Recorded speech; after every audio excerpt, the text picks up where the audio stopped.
सही क्या? ऐसे अगर मैं आपसे बोलूं y is equals to log omega t, बोलो नॉन पीरियोडिक फंक्शन।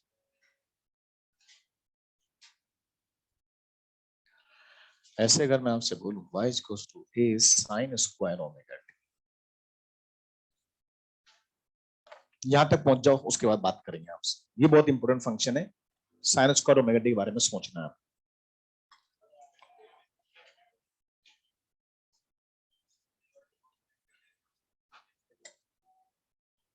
शाबाश।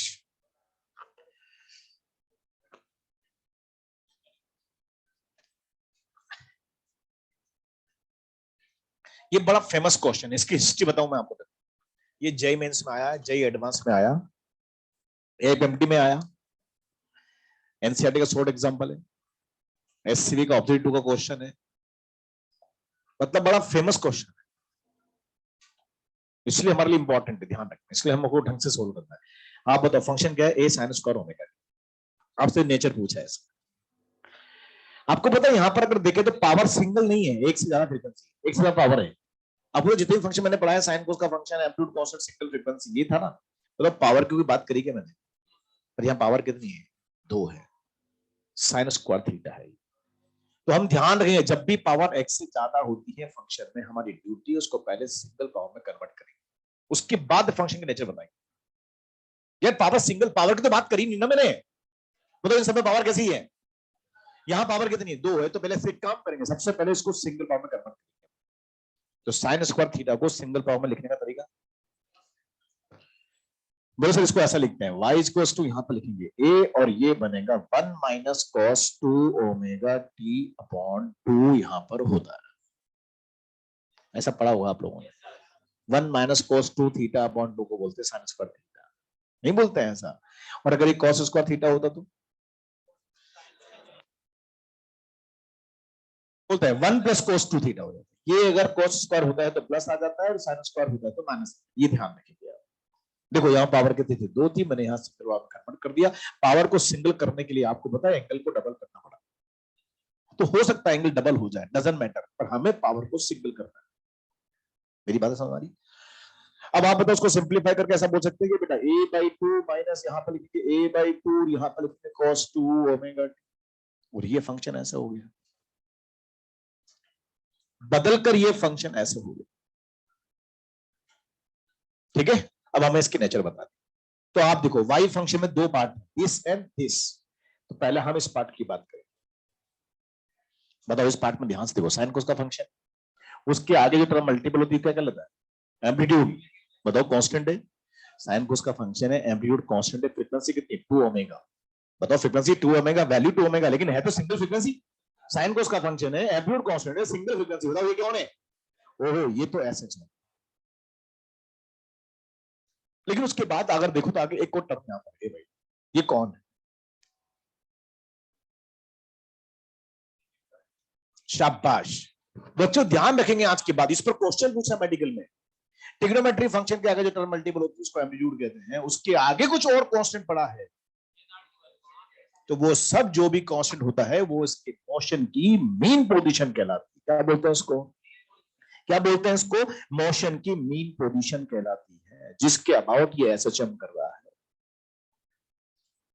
अच्छा ये तो पता है ना कि अगर एसएचएम है तो मीन पोजीशन तो होगी ना, क्योंकि हमें पता है एसएचएम एक प्रकार का ऑसिलेटरी मोशन है, और अगर एसएचएम ऑसिलेटरी है तो एक फिक्स पॉइंट के बाद अप एंड डाउन हो रहा होगा ना।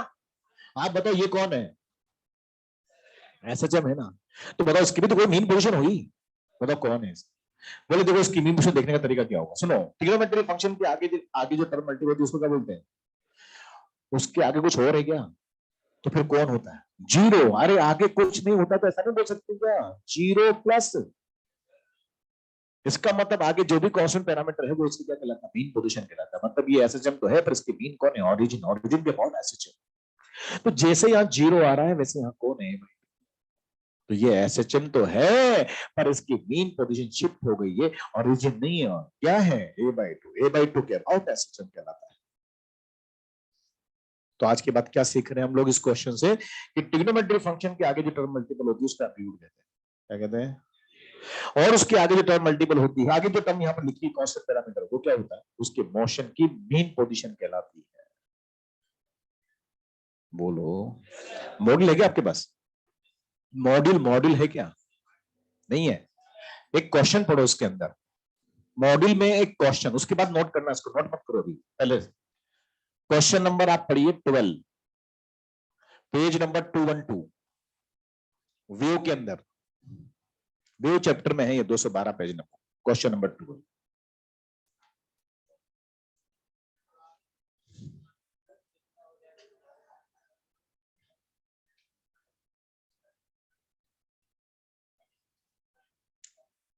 नहीं है, पता लग गया। अब आप बताओ इसके अंदर ट्रिग्नोमेट्री फंक्शन के आगे जो टर्म मल्टीपल उसको क्या बोलते हैं? एम्पलीट्यूड। बताओ उसका एम्पलीट्यूड कितना है? 2। और 4 इसकी कौन है? मीन पोजीशन है। ये देखना आना चाहिए आप। बोलो ना यार, कई बच्चे इसको टिक करते हैं इसका एम्पलीट्यूड 6। अरे एम्पलीट्यूड 6 नहीं है, एम्पलीट्यूड कितना है? 2। 4 इसकी कौन है? Mean position. और इस बात को लेकर क्वेश्चन पूछा मेडिकल में अभी 2 साल पहले, क्वेश्चन निकालो अभी। क्वेश्चन नंबर 21, पेज नंबर 156, पढ़ो। जिसके पास मॉडल नहीं है ये क्वेश्चन नंबर लिख लेना, घर जाके तो चेक कर सकते हैं कि नहीं कर सकते, घर पे मॉडल नहीं है। दे दिया, ले जाओ, कबाड़ ले लो, ऐसा तो नहीं ना?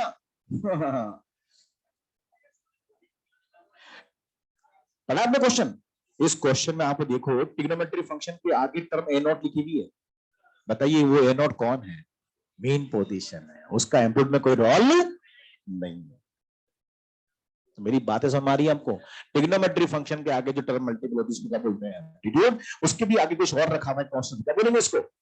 Main position. बताओ उसका नेम ये क्या हो गया? एसएचएम तो है पर इसके मीन कौन है? a/2 के अबाउट ये एसएचएम होगा। ठीक है, एक तो आंसर ये होगा। अब सुनो एक और बात, अभी मेरी बात पूरी कहां हुई? हाँ, तभी तो नहीं होगा ना, तभी तो नहीं होगा ना। जब इसको डिफरेंशिएट करेगा तो इससे मैच कहां करेगा? ये 0 हो जाएगा। बिल्कुल कर दे, कर दो। हाँ तो कर सकते हैं ना, वही तो है मेथड, वही है मैथमेटिक्स। पर हम बात नहीं करना चाह रहे, हम बायो के स्टूडेंट हैं, हम तो आंखों में देख के बात करना चाह रहे हैं। वो तो कर ही सकते हैं हम लोग। भाई आप बताओ, f is directly proportional to minus x की पावर 1 आ जाए तो ऐसे जब हो गई होगा ना डेफिनेटली, पर हम उसको चेक नहीं करना चाह रहे। आपके मॉडल में सोर्ट एग्जांपल में कर रखा है सर, हमें नहीं करना है। अगर आप इसका डिफरेंशिएशन करोगे ना तो ये कांस्टेंट आ जाएगा, इसका 0 हो जाएगा, ये उससे मैच नहीं करेगा, तो ये एसएचएम शो नहीं करेगा उसको। पर हमें यहाँ पर जब इसको ओपन करेंगे तो लग जाएगा कि यार ये a/2 के अबाउट क्या है? एसएचएम। अरे यार इसका ग्राफ बनाओ, एक तो ग्राफ बना सकते हैं क्या? इसका ग्राफ क्या बनेगा? ये टाइम है और ये वाई है और ग्राफ बनाते हैं। अब बताओ ग्राफ, सुनना भी बात ध्यान से लिखो मत, पहले सुनो। इसका ग्राफ बनाना चाह रहे हैं हम लोग। आपको तो ये साइन स्क्वायर थीटा का ग्राफ है,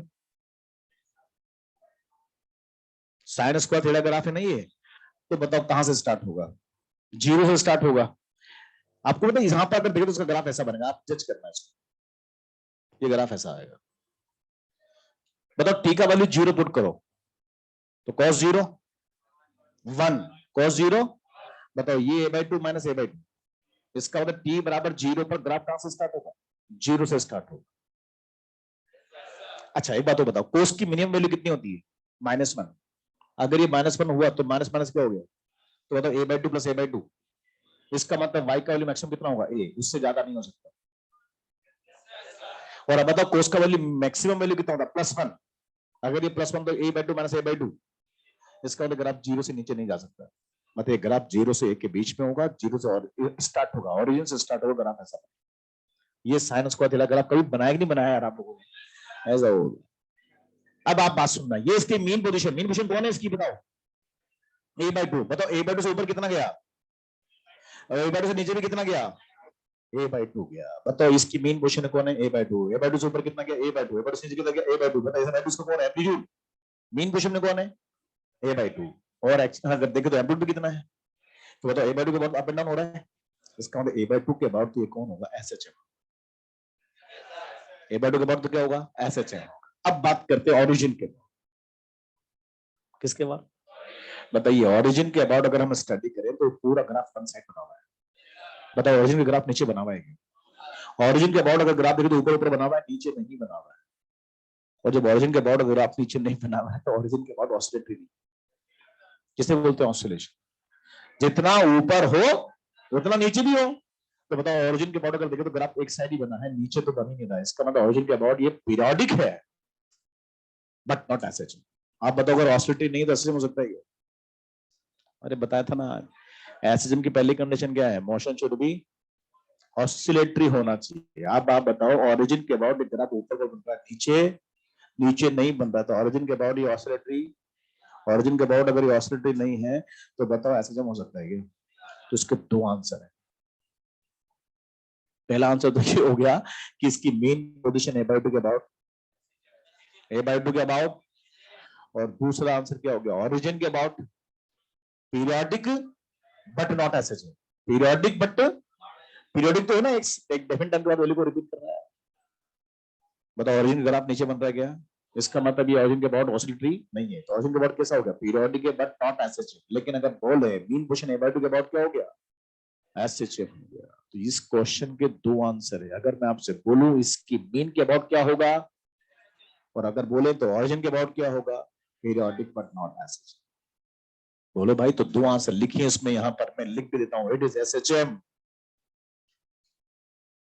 it is SHM about a/2 mean position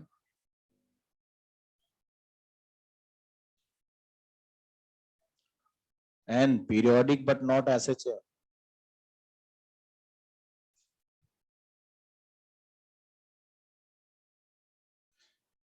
About origin.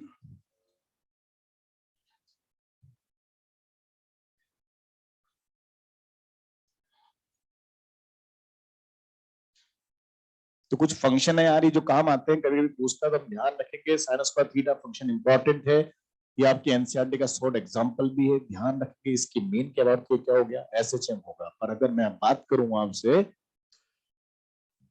Graph समझ में नहीं आया, समझा देते हैं भाई, है ना। तो देखो y इक्वल्स टू ग्राफ यहाँ पर है a/2 minus a/2 cos omega t, है ना बेटा, cos 2 ओमेगा t। अब हमें ग्राफ बनाना है टाइम के साथ और ये y के साथ। और आपको तो वैसे भी साइन स्क्वायर ग्राफ है, साइन स्क्वायर ओमेगा टी समझते ना, ठीक है। अब आप बताओ यहाँ पर तो ये पॉइंट है a और ये पॉइंट यहाँ पर a, ठीक है, वाली 0 पुट करो तो cos 0 कितना होता है? 1, और ये कितना हो? a/2 minus a/2 0। ग्राफ कहां से स्टार्ट होगा? ओरिजिन से स्टार्ट होगा।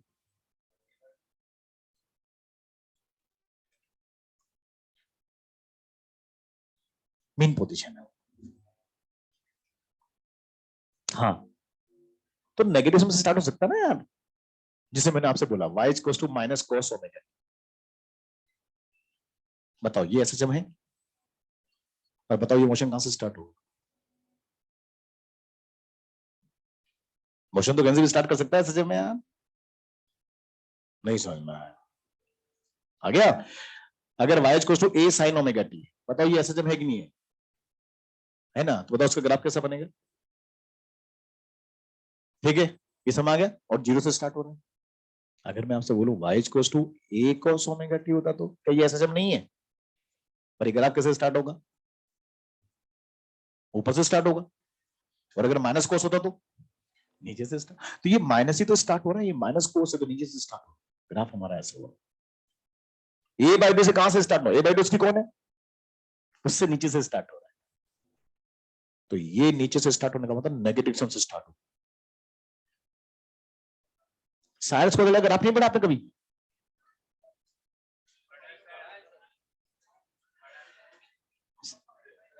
हाँ ये सब आऊंगा पढ़ाई, अभी एनर्जी पढ़ेंगे हम लोग यार। पोटेंशियल एनर्जी का फॉर्मूला क्या होता है? हाफ के a square sine square omega t, half के a square cos square omega t. सब ग्राफ आएंगे, काम में आगे ये। हाँ, ये सब बेसिक मैथ से सब पढ़ चुके हैं आप लोग, हम ऐसा मान के चलते हैं, माना कि दैट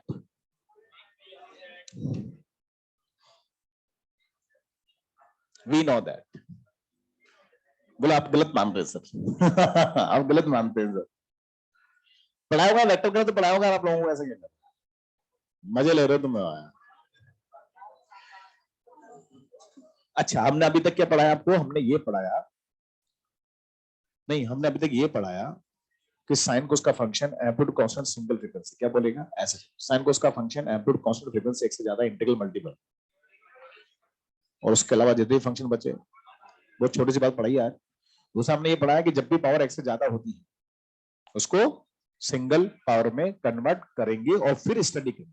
बोलो, ये तो याद भी रखना साले को, साइनस स्क्वायर थीटा को। इसकी मेन के अबाउट ये क्या होगा, एसएचएम, और ओरिजिन के about periodic but not S.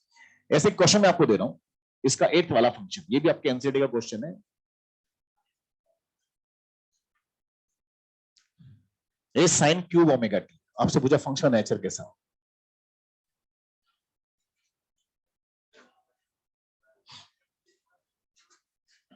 हम तो ये जानते हैं भैया, पावर जब भी ज्यादा होती है, आंखों में देख के बता रहे हैं, लेकिन थोड़ा सा पहले सोचना पड़ेगा ना यार, ऐसे थोड़ी आंखों में बोले तू ये है, मतलब थोड़ा सा टाइम तो चलाना पड़ेगा। पावर कितनी है, एक से ज्यादा है, सिंगल पावर में कन्वर्ट करो, कर दो, क्या आएगा, ए साइन ओमेगा टी, और ये होगा साइन स्क्वायर ओमेगा टी। गलत लिखा है क्या, बिल्कुल सही लिखा। अब इसको फिर लिख दो, y equal to A sine omega T, और ये होगा 1 minus cos 2 omega T upon 2, ऐसा होगा। ठीक है, हम अब चाहे तो और आगे भी सोल्व कर सकते हैं, पर ज्यादा मैथ आती नहीं हम लोगों को यार, हम बायो के स्टूडेंट हैं। हम तो यहां भी देख के बता सकते हैं फंक्शन का नेचर कैसा, बता दें। इसको सालों को ओपन भी करोगे तो क्या आएगा पता, a/2 sine omega T minus a/2 cos sine omega T equals to, ये आएगा ना यार, साइन कोस का फंक्शन आएगा नहीं आएगा, बताओ तुमको, आएगा, सब आएगा। उसके आगे जो टर्म मल्टीपल है a/2 या a जो भी होगा साला, एम्पलीट्यूड होगा, जो भी होगा, कांस्टेंट के वेरिएबल होगा, तो एम्पलीट्यूड भी कांस्टेंट आ गया, साइन कोस का फंक्शन भी, एम्पलीट्यूड भी कांस्टेंट है। अब बात करते हैं फ्रीक्वेंसी की, इसकी फ्रीक्वेंसी कितनी ओमेगा, इसकी कितनी 2, ओहो फ्रीक्वेंसी से ज्यादा है, इंटीग्रल मल्टीपल कॉम्बिनेशन में है। ओ यार, फ्रीक्वेंसी से ज्यादा इंटीग्रल मल्टीपल कॉम्बिनेशन, क्या बोलेंगे, पीरियोडिक बट नॉट एसएचएम। अब ये एसएचएम नहीं है पर पीरियोडिक तो है, अरे एक से ज्यादा फ्रीक्वेंसी है ना। अब आप बताओ, अगर पीरियोडिक है तो उसका टाइम पीरियड भी हो सकता है, क्या टाइम पीरियड होगा, निकाल सकते। इसकी फ्रीक्वेंसी कितनी, ओमेगा, इसकी कितनी 2 ओमेगा, टी, t/2 क्या होगा, t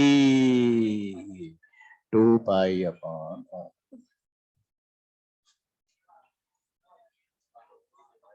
बोलो ना यार। मॉड्यूल का क्वेश्चन नंबर 1,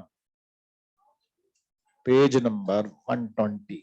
आप चाहें तो स्टडी करेंगे, नहीं तो लिख लेंगे, घर पे देखेंगे। जो भी क्वेश्चन नंबर बोर्ड पे लिख रहा हूं मैं, ये आपके एग्जाम के हिसाब से इंपॉर्टेंट है। आपके पास क्लास में मॉड्यूल हो ना हो, डजंट मैटर, आप अपनी कॉपी में नंबर लिख लिया करें ऊपर कॉपी के टॉप। कभी इस कॉपी को पढ़ेंगे, कभी क्या पढ़ते ही होंगे, तो इन क्वेश्चंस को एक बार देख लेंगे ताकि हमें पता लग जाएगा, सबने बताया कि एनसीईआरटी का क्वेश्चन है, ध्यान रखना, कभी क्वेश्चन पूछे तो इसके बाहर नहीं आएगा फंक्शन।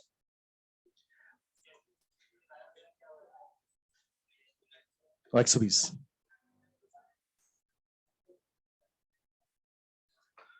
नहीं पढ़ा, समझ में आ गया, कितने फंक्शन बोलो, फंक्शन दिया ना उसने, और पूछा नेचर कैसी कैसी हुई, बताओ पहला फंक्शन कैसा हो। तुम्हारे पास एनसीईआरटी नहीं है, मतलब मॉडल नहीं है ना आपके पास।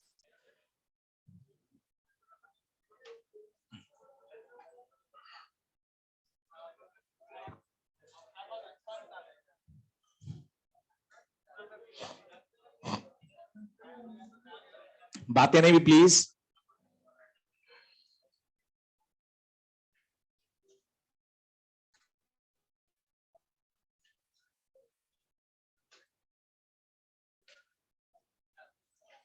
एक क्वेश्चन क्लास में दे रहा हूं, सॉल्व करेंगे। एक function y equal to a sin omega t plus b cos omega t is given, find its nature and its resultant form, resultant form।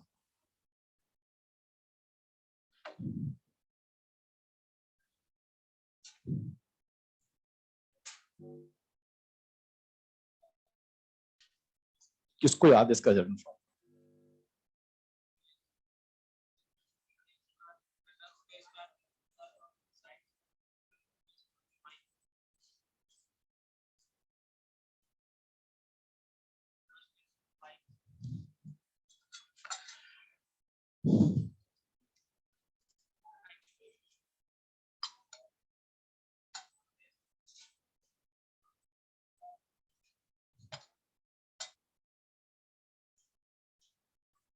अच्छा बताओ इसकी नेचर तो बता ही सकते हैं हम लोग। हाँ नेचर तो आपको समझ में आ गया, नेचर क्या होगी, एसएच है।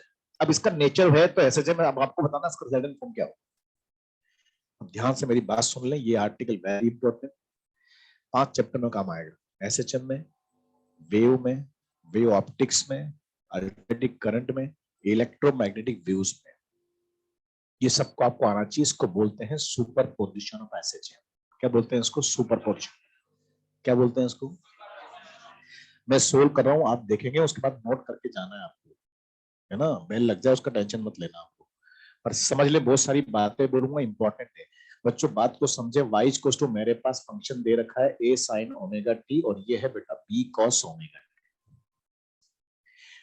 आपको पता है ये एक काइंड ऑफ एसएचएम, मैं मान लेता हूं y1, सपोज y1, ये kind of SHM, suppose y2, दोनों सम हो रहे हैं और एक नया एसएचएम बन रहा है। ये मतलब है, हम इसको बोलते हैं सुपरपोजिशन ऑफ एसएचएम्स। ठीक है भाई, याद आ जाएगी बात, सुपरपोजिशन ऑफ एसएचएम। अब बात को समझना, ये कहने को एक एसएचएम है, पर कहने को एक प्रकार का डिस्प्लेसमेंट है ये। अब बताओ हम अंडर एसएचएम क्या लिखते हैं, पार्टलर डिस्प्लेसमेंट लिखते हैं, y equals to a sin omega t, y equals to a cos omega t। तो बताओ y कौन होता है वैसे, डिस्प्लेसमेंट अंडर एसएचएम। तो ये एक प्रकार का डिस्प्लेसमेंट है, ये भी एक प्रकार का डिस्प्लेसमेंट है, और ये साइन कोस के फॉर्म में दे रखा है ना भाई। तो मैं बोलता हूँ ये बेसिकली एसएचएम है, पर बेसिकली कौन है, डिस्प्लेसमेंट है, और हम इनका सम कर रहे हैं। आप बताओ डिस्प्लेसमेंट कैसी क्वांटिटी है, तो बताओ इनका सम भी वेक्टर सम होना चाहिए। तो ये वेक्टर सम होता है, वेक्टर सम होता है तो ये वेक्टर बनता है, मतलब इसको बोलते हैं पीएस सुपरपोजिशन प्रिंसिपल कहलाता है। एक से ज्यादा जब एसएचएम सुपर इंपोज होते हैं तो रिजल्टेंट जो एसएचएम बनता है उसको लिखने का तरीका है y1 vector plus y2 vector plus y3 vector and so on equals to y vector. ये दोनों वेक्टर हैं और हम इनका ऐड करना चाहते हैं, तो इनका एडिशन जो होगा ना बिल्कुल वेक्टर एडिशन जैसा होगा। आपने पढ़ा ना a vector plus b vector equals to r vector, और r वेक्टर बिल्कुल वैसा ही होता है जैसा a और b होता है, बस ए और बी में दो है ना, जैसे ए और बी होता है वैसे होता है, बस उसमें दो बातें बदलती है, डायरेक्शन और मैग्नीट्यूड। मैग्नीट्यूड का एक फॉर्मूला होता है उसमें, अंडर ए का प्लस बी का प्लस 2ab cos थीटा, नहीं याद है आपको। और मैग्नीट्यूड का है ना, डायरेक्शन का भी एक फॉर्मूला होता है tan phi b sin theta upon a plus b, वो सब इसमें यूज होने वाला है।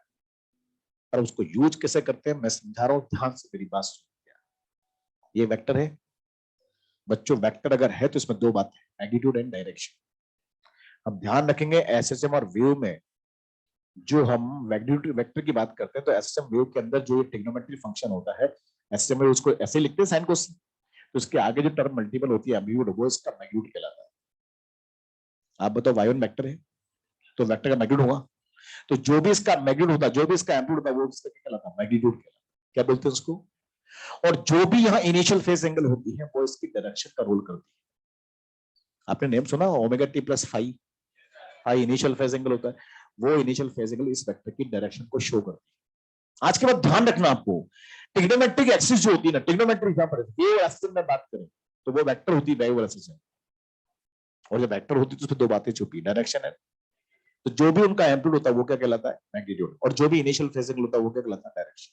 मतलब उसकी एंगल कितनी, इनिशियल फेज एंगल कितना है, इसका मतलब ये ऐसा वेक्टर है जो जीरो एंगल पे लाई कर रहा है।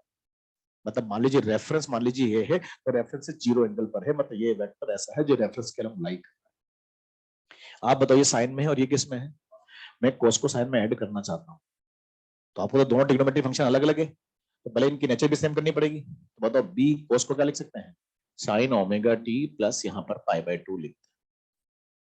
आप बताओ उसका इनिशियल फेज एंगल π/2, इसका मतलब ये वाला वेक्टर इससे π/2 एंगल आ गए,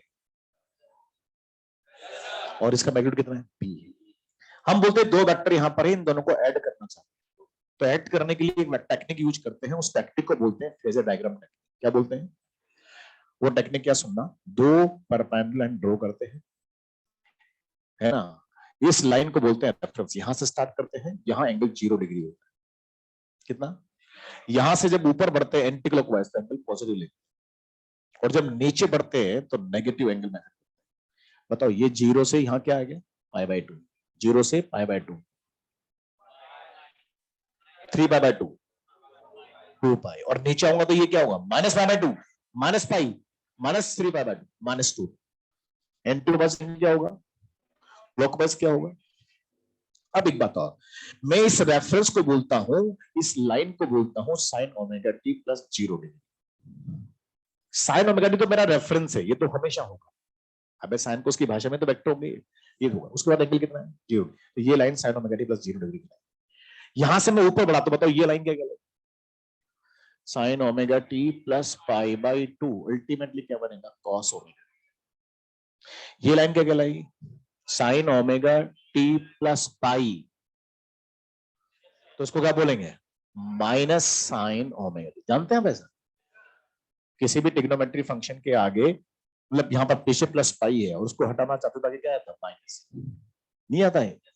और यहां क्या लिखेंगे, साइन ओमेगा टी प्लस 3 पाई/2, इसको बोल सकते हैं minus cos omega T.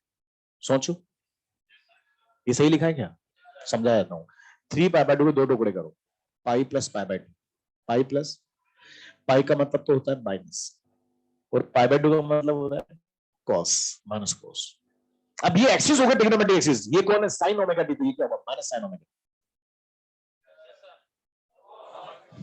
Standard हो गया आज के बाद, ध्यान रखना। जब भी एसएसएम और व्यू को ऐड करेंगे, हम 2 लाइन बनाएंगे परपेंडिकुलर, इसको बोलेंगे साइन, इसको बोलेंगे माइनस साइन, इसको बोलेंगे कॉस, इसको बोलेंगे माइनस कॉस। स्टैंडर्ड हो गया। ये कैसा है, बोलिए ऐसे है।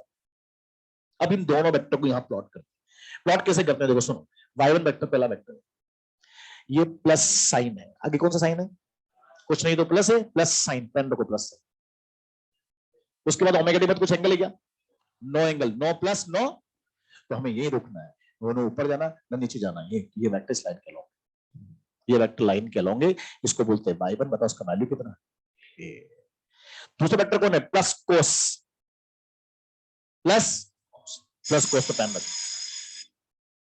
ये मैंने चेंज करके आपको बताया, लेकिन आपको नहीं बताना किसी को, आपको सीधा प्लस को यूज करो, प्लस कॉस रख लिया कॉस। उसके बाद ओमेगा टी के बाद कुछ एंगल है क्या, तो न तो इधर जाना न यही रुकना है। तो ये वेक्टर यहां पर इस लाइन पे होगा, और ये मेरा y2, ये y1, ये y2। बताओ उसकी वैल्यू कितनी, इन दो वेक्टर का डायग्राम आ गया आपके पास, ये साइन ओमेगा टी, ये कॉस ओमेगा टी। बताओ इनके बीच में एंगल, हमें इन दोनों का रिजल्ट निकालना है।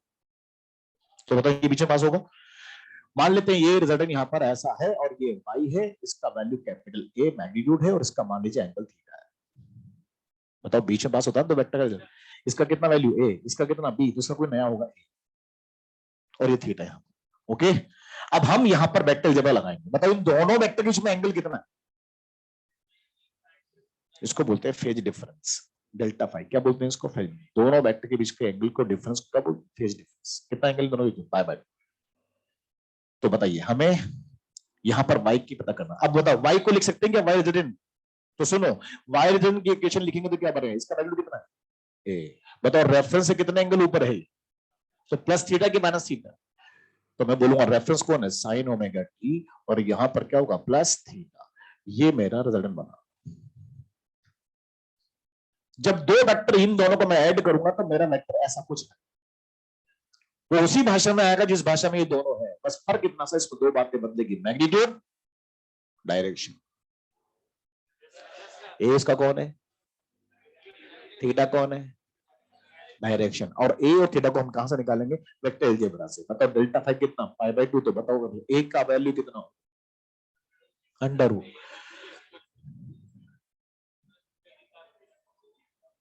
वो ए बी कॉस 90। बताओ ये कितना होगा, 0। और जब ये 0 हो गया तो बताओ ये कितना बनेगा, under root a square plus b square. और बताओ टेन थीटा डायरेक्शन निकालेंगे तो उसके लिए भी एक फॉर्मूला होता है, बोलो बी साइन पाई/2 एंगल इन दोनों के बीच अपॉन ए प्लस बी कॉस पाई/2। ये पढ़ा कि नहीं पढ़ा यार, ये सब पढ़ाया होगा आप लोग। साइन 90 कितना होता है 1, और कोस 90 0। बताओ कितना आएगा ये, बी अपॉन ए। तो टेन थीटा वैल्यू कितना आया, बी अपॉन ए। तो थीटा कितना आया, थीटा कितना आया, tan इनवर्स बी अपॉन ए। ये थीटा, थीटा मेरे पास और रिजल्टेंट मैग्नीट्यूड मेरे पास, दोनों की वैल्यू मैं उसमें लिख दूं तो मेरे पास रिजल्टेंट की इक्वेशन आ जाएगी। बताओ इक्वेशन क्या आएगी, y equals to under root a square plus b square sine omega T plus ten inverse b upon a यहां पर होगा। ये मेरा रिजल्टेंट का इक्वेशन है। तो समझ में आया आपको? नहीं आया? तो हम ध्यान रखेंगे जब भी आपको मिलेगा तो दो ऐसे या दो भी वैसे मिलेगी, एक को मानेंगे y1 एक को मानेंगे y2 और दो लाइन बना के इन दोनों को प्लॉट करेंगे। जैसे प्लॉट करके फ्री होगे आपको दोनों के बीच में एंगल दिख जाएगा, तो उनका रिजल्टेंट इनके बीच में पास होगा। उसको मान लेंगे थीटा, इसका मैग्नीट्यूड कितना ए और उसकी इक्वेशन लिख देंगे ए sin omega t plus theta. अब हमारा टारगेट क्या है? ए और थीटा निकालना। ए कौन? मैग्नीट्यूड, थीटा कौन? डायरेक्शन। हम उसको इस तरह से मैथ अलजेब्रा से निकालते हैं। आप इसको लिख ले, हम नेक्स्ट टर्न पे इस पर प्रैक्टिस की बात करेंगे आपसे। अब करके आना है इसको। नहीं लिखोगे आप? कैसे लिखोगे? टाइम तो हो गया, जितना लिख सकते हो लिख लो, तो फोटो खींच लो ना यार। अब तुम नर्चर एंथुसिस्ट तो हो ही नहीं, तब समझदार हो तो फोटो खींच लेना। नहीं लिखना जरूरी है भाई ना, पर घर पे जाके प्रैक्टिस करना। आप बात करेंगे नेक्स्ट टाइम पे आप इस पर क्वेश्चन कैसे बनते। कभी पढ़ा नहीं पढ़ा आपने? ये पहली बार ही पढ़ रहे हो? पढ़ा होगा यार पहली बार।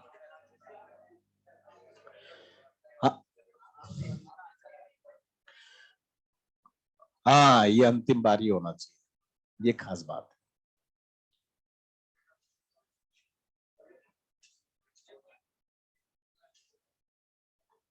यार ब्रेक ही 10 मिनट के हैं, जाऊं मैं? इसलिए तो आप नोट कर लेना, मतलब आप जैसा चाहे वैसा कर लेना, नोट कर ले या फोटो ले ले, जैसा भी आपकी मर्जी है ना भाई।